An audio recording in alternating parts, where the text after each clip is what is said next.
Hey guys, welcome to eBell.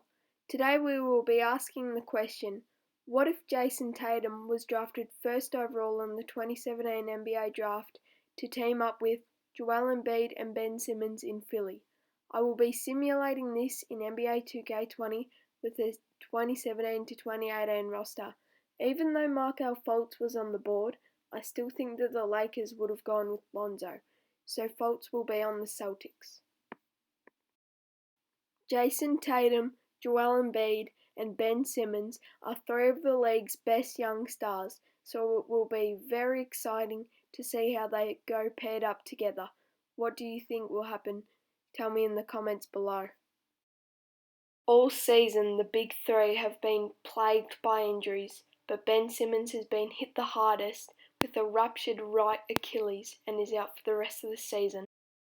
And he was having a monster season, averaging 23 points a game, 7.2 assists per game, and 9.2 rebounds per game before he got injured. He was an MVP candidate. Surprising news as Giannis Antetokounmpo wins MVP in 2018 with 33.6 points, 13.5 rebounds, 5.8 assists, nearly 2 blocks, and 2 steals. He also won Defensive Player of the Year. This puts the Bucks in serious contention as they finish with the first seed, winning 58 games. Donovan Mitchell wins Rookie of the Year, leading the Jazz to the 8th seed with a record of 42-40. Because of Simmons and Tatum fighting injuries all year, it was the obvious choice. He averaged 27.7 points, 2.8 assists, and 3.7 rebounds. It was well deserved. Although being plagued with injuries and a terrible start to the season, the 76ers have somehow managed to finish with the 3rd seed and will be facing the Charlotte Hornets in the first round. The bad news is Jayson Tatum has tore his hamstring and will be out for the first round. Can Joel Embiid carry the Simmons and Tatumless Sixers to playoff glory in the first season, or will it be a short run?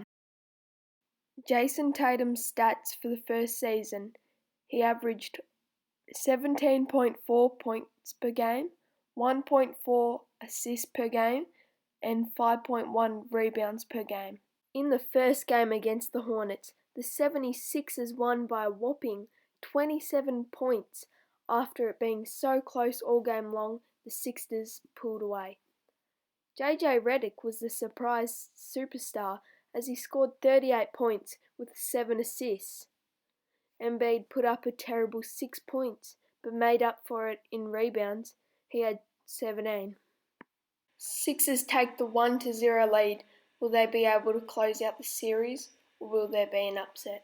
Back in Philadelphia for Game 2, Kemba Walker named Best Player of the Game. They pass it into Saric, who shoots. No, he misses. Malik Monk with the rebound. They foul. Oh no. This might be game. Malik Monk makes the first one, and now it's a 5-point Hornets lead to tie the series. And he's choked the second one. They still have a chance. Pass it to JJ. JJ passed it out? Why did JJ pass it out? Now Robert Covington was shooting the shot. What was JJ Redick doing?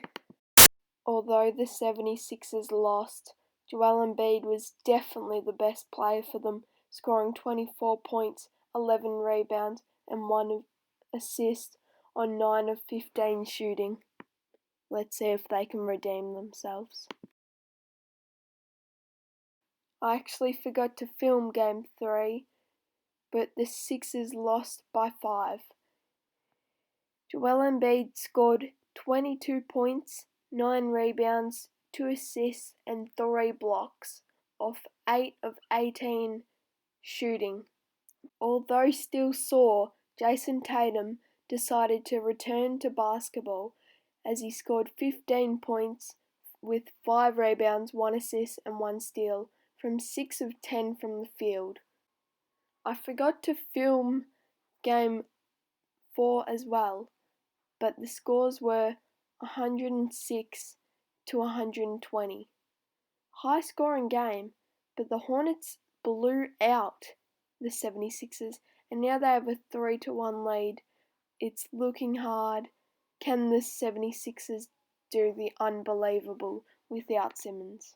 Disappointing day to be a Sixers fan if you're watching this simulation. You go down 4-1, lose to the Charlotte Hornets in 5 games as Nicholas Batum and Kemba Walker managed to both score over 30 points. Can they get it done next season? That's the question. Even with Joel Embiid and Jayson Tatum scoring a combined 51 points and a combined 16 rebounds, the Sixers still managed to lose against the Charlotte Hornets, and now they'll be hoping for a better season next year.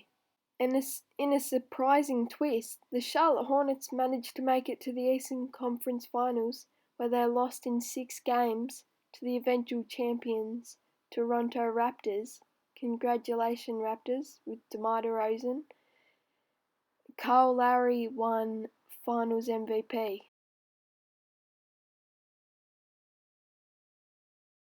And now we head out to the 2018 off-season. It was pretty quiet for the 76ers. They didn't really lose anybody or gain anyone. They re-signed Robert Covington and not much else, really. But there was a real big story. Yes, Anthony Monobrow Davis has signed a 4-year deal with Los Angeles. No, not the Lakers, the Clippers. Are you asking me, why is Anthony Davis a free agent in 2018? He obviously wasn't. Well, I agree with you, but this guy that made the rosters, he sort of mucked them up. So he didn't update the contracts, so it had the same free agents. So we're just gonna go with it.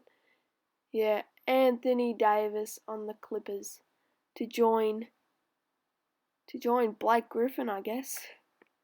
That would be a deadly front court. 2 of the best offensive big men.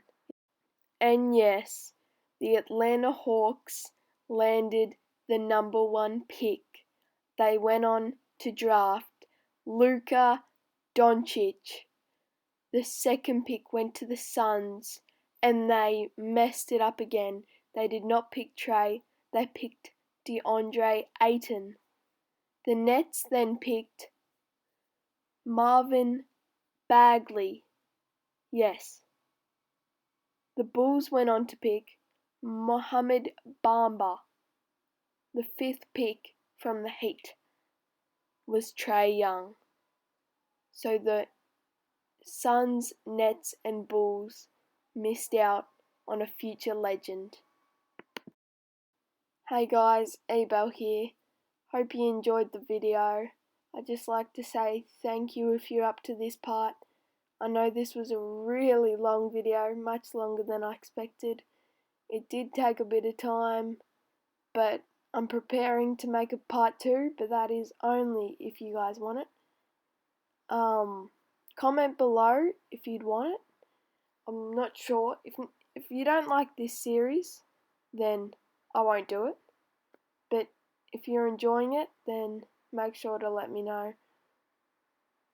Support is greatly appreciated. I'm going to try and start uploading a couple days a week. And yeah, thanks for watching. Peace.